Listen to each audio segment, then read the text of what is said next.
Hi hello అండి, నేను మీ లతని. Today recipe mutton. సండే కదా, మరి సండే నాన్ వెజ్ ఉండాలి కాబట్టి నేనైతే మటన్ చేస్తున్నాను. మీ ఇంట్లో ఏం చేస్తున్నారో కామెంట్ చేయండి. నెక్స్ట్ ఇలా మటన్ 1 కేజీ తీసుకుందాము. వాటర్లో శుభ్రంగా వాష్ చేసుకోండి. ఇలా కుక్కర్లో చేస్తున్నాను అనమాట.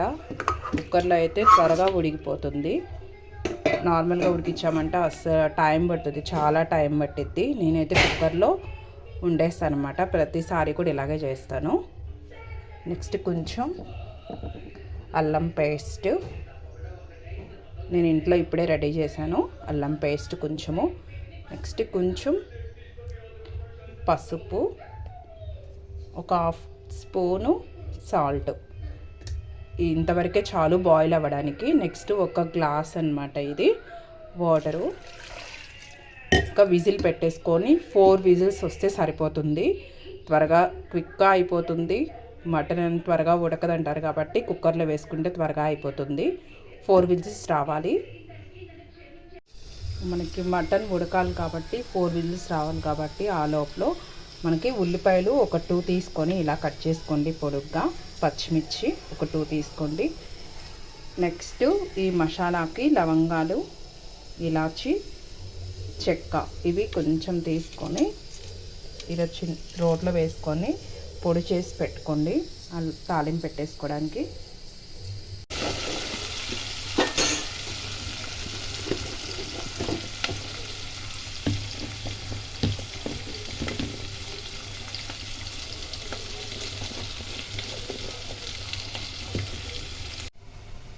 ఇలా మటన్ అయితే ఉడికిపోయిందండి, ఇంకా కంప్లీట్గా ఉడికిపోయింది. ఈ వాటర్ ఉన్నాయి కదా, ఈ వాటర్ని ఇలాగే ఉంచేయాలి గ్రేవీ కోసము. పారవేయాల్సిన అవసరం, వేస్ట్ అయితే ఏమీ ఉండదు. నెక్స్ట్ తాలింపు ఇలా వేగిపోయింది కదా, దీనిలో వేసేసుకుందాం. ఇది వాటర్తో సహా వేసేసుకోండి.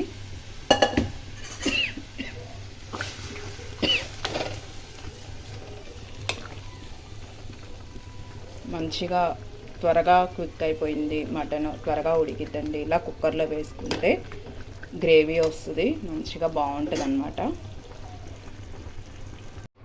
ఇలా ఒక 5 మినిట్స్ ఇలా ఉడుకుతుంది కదా, దీనిలో కొంచెం సాల్ట్ వేసుకుందాము.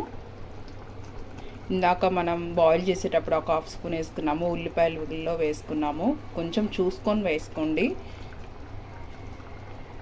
2.5 వేసాను నేను. సరిపోకపోతే టేస్ట్ చేసి మళ్ళీ వేసుకోవచ్చు, ఎక్కువైతే తినలేం కదా. నెక్స్ట్ కారము, నాన్ వెజ్ కాబట్టి కొంచెం ఎక్కువ పడుతుంది.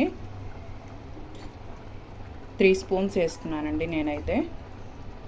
3 వేసుకొని కొంచెం 1/2 వేసుకున్నాను. మీరు ఎక్కువ కారం తింటే కనుక కొంచెం ఎక్స్ట్రా వేసుకోండి. మేము కొంచెం తక్కువే అన్నమాట, కాబట్టి మాకు సరిపోతుంది. ఇలా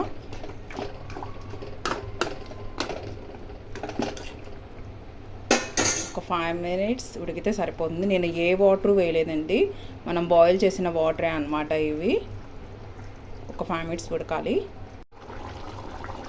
చూడండి ఇలా బాయిల్ అవుతుంది మంచిగా, స్మెల్ అయితే భలే వస్తుంది. నెక్స్ట్ కొంచెం కొబ్బరి వేసుకుందాము.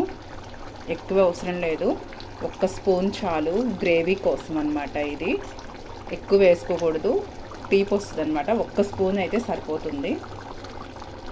మిక్స్ చేసుకోండి. ఫైనల్గా మూత తీసి చూద్దామండి కొంచెం ఎలా ఉందో. చూడండి కొంచెం పైన ఆయిల్ వచ్చేసింది కదా, ఇంకా బాయిల్ అయినట్టే అన్నమాట. ఇప్పుడు కొంచెం ధనియాల పొడి వేసుకుందాము.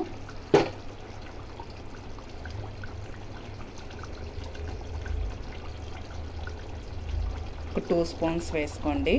ఇది నేను ఇంట్లో ప్రిపేర్ చేసిందండి, ఇలా సీసాలో స్టోర్ చేసి పెట్టుకుంటానమాట. మీకు ఒక వీడియో చేసి పెడతాను. ఇది నాకు క్విక్గా అయిపోతుందండి. మనం మటన్ చేసినా చికెన్ చేసినా ఏ కర్రీలోకైనా సరే బాగా యూజ్ అవుతుంది. అప్పటికప్పుడు ఇవన్నీ రెడీ చేసి పెట్టుకోవాలంటే, నాన్ వెజ్ చేయాలంటే చాలా టైం పట్టిద్ది. కాబట్టి ఈ మసాలాన్ని పక్కన రెడీ చేసి పెట్టుకుంటే ఈజీగా చేసుకోవచ్చు నాన్ వెజ్. ఒకసారి మీరు ట్రై చేయండి. ఇలా మటన్ కుక్కర్లో బాయిల్ చేసి చేసుకోండి, చాలా బాగుంటుంది. మంచి గ్రేవీ వస్తుంది అన్నమాట. చూస్తున్నారుగా మీరే, ముక్క గ్రేవీ అంతా బాగుంది. ఇంకా ఫైనల్గా కరివేపాకు వేసుకుందాము. నేనైతే కరివేపాకు వేసుకుంటాను నాన్ వెజ్లో, మరి మీరు వేసుకుంటారో లేదో తెలీదు. ఫ్లేవర్ బాగా వస్తుంది అనమాట. నెక్స్ట్ కొంచెం కొత్తిమీర.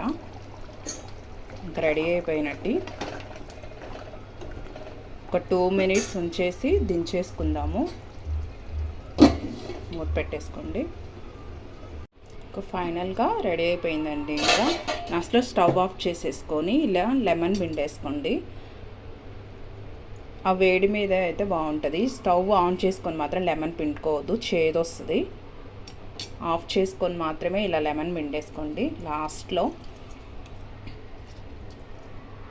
ఒక కేజీకి కాబట్టి ఒక్క లెమన్ సరిపోతుంది. చూడండి అసలు మంచిగా గ్రేవీ పీస్లు అసలు సూపర్గా ఉందండి. సింపుల్గా ఇలా ఫైనల్గా అయితే మటన్ అయితే అయిపోయిందండి. ఇలా బౌల్లో షిఫ్ట్ చేసుకొని ఇలా గార్నిష్ చేసుకోండి. మీ ఇంటికి వచ్చిన గెస్ట్లకు కానీ లేకపోతే మీ ఇంట్లో వాళ్ళకి ఇలా రెడీ చేసి పెట్టండి, ఫిదా అయిపోతారు. ప్లీజ్ ఇలా ట్రై చేయండి. మన ఛానల్ని సబ్స్క్రైబ్ చేసుకోండి. So thank you.